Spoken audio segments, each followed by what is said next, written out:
You don't have to prove anything to anyone. Your fruit will speak for you. In John 15:8, it says, "By this my Father is glorified, that you bear much fruit." You don't have to tell them. You don't have to overshare, because all creation is waiting eagerly for that future day when God will reveal who his children are. Romans 8:19. Heaven isn't hiding you. It's going to reveal you. That prayer life, that obedience, your fruit will show. The woman who once prayed quietly in the dark begins to shine because obedience bears fruit. Week 11 was all about being built to last. Week 12 is about carrying what was built. This is the moment when internal transformation becomes external testimony. You no longer need to prove anything to anyone. The evidence of God's hand will tell the story. Every seed that was planted in faith, every tear that was sown in trust, every yes whispered in private is now sprouting before the eyes of those who doubted and did not trust. They waited and they watched.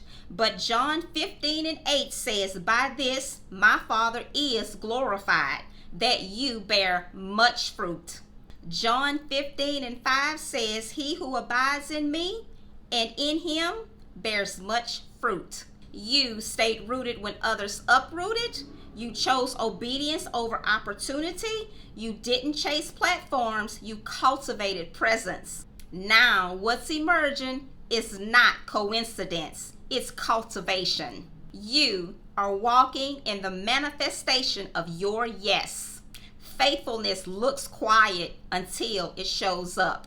Then the world calls it favor, but heaven calls it harvest. You will know them by their fruits. Matthew 7:16. You no longer have to explain your growth. You do not have to defend your peace. And you do not have to justify your obedience. When God finishes his work, the evidence speaks louder than your words ever could. When people once questioned your readiness, they'll now witness the results of grace. Where delay once lived, display now stands. They overcame by the blood of the Lamb and by the word of their testimony. Revelation 12:11.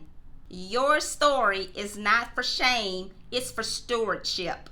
God is giving you language for what he has done so others can find hope in it. Every healed place became holy ground for someone else's deliverance. That is why the enemy tried to silence you, because your evidence carries authority. He knows your testimony is not just personal, it's prophetic. Every time you speak of what God has done, you claim spiritual territory. So, don't hide your story. Don't minimize your miracle. Tell it until it bursts faith in someone else. What does the evidence look like? Well, peace where there was panic. You no longer live from anxiety, you live from assurance. Stability where there was shaking, you're not easily moved anymore because your roots are deep. Joy that does not depend on outcome, you've learned to rejoice before the results. And your confidence is rooted in calling, not comparison. You know who you are and whose you are. The purposeful woman does not chase recognition.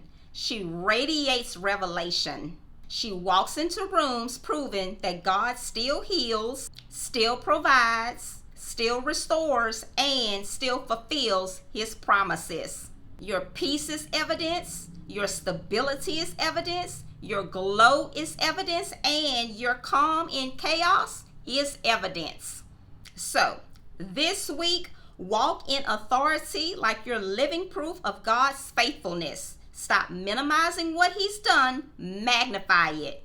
You are the evidence that faith still works, that obedience still pays off, that grace still transforms. So let your light shine before men, that they may see your good works and glorify your Father in heaven. Matthew 5:16.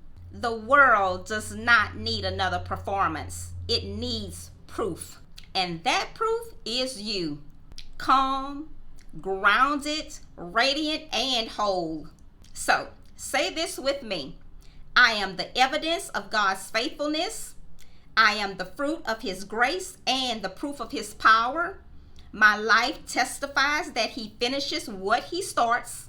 What was once hidden now reveals His glory. I carry the evidence because I abide in the vine.